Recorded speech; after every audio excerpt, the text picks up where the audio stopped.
Hello there, Griffin Pilgrim here. I'm going to tell you a bad joke.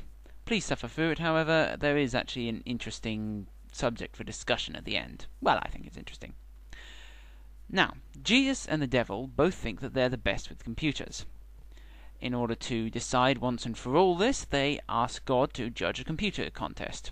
So they spend all day coming up with interesting programs they think will impress him, and making new searches and coming up with new images. But right before they finish their contest, the computers crash, and the devil loses all his work. However, Jesus' work is still there. "That's not fair," says the devil. "How come Jesus' work is still there?" "Ah," says God, "that's easy. Jesus saves." Ha ha, everybody laughs, or more likely groans. But this did start me thinking about something that's always rather puzzled me. A question for fundamentalist Christians. Jesus is meant to be a saviour. He saves humanity from hell. Fine, whatever. He does this by sacrificing himself. Also, fine, whatever floats your boat.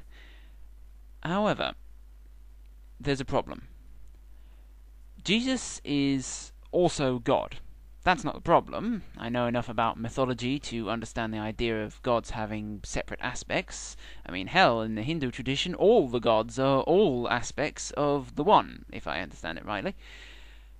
But we only go to hell because God sends us there, right?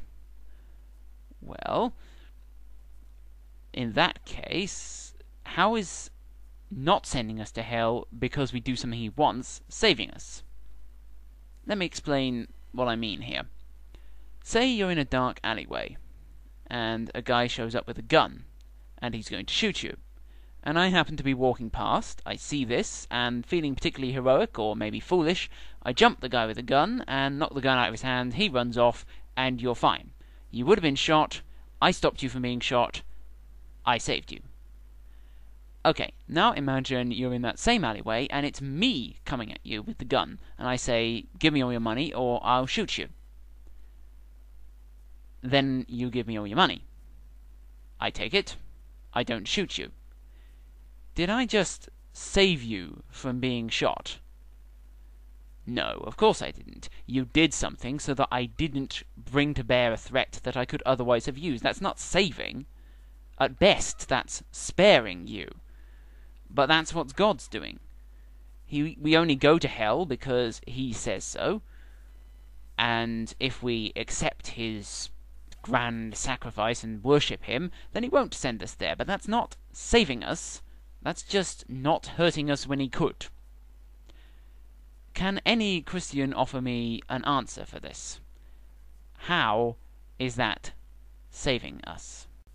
Apologies again for the joke. This is Griffin Pilgrim, signing off. Now, go watch something more interesting.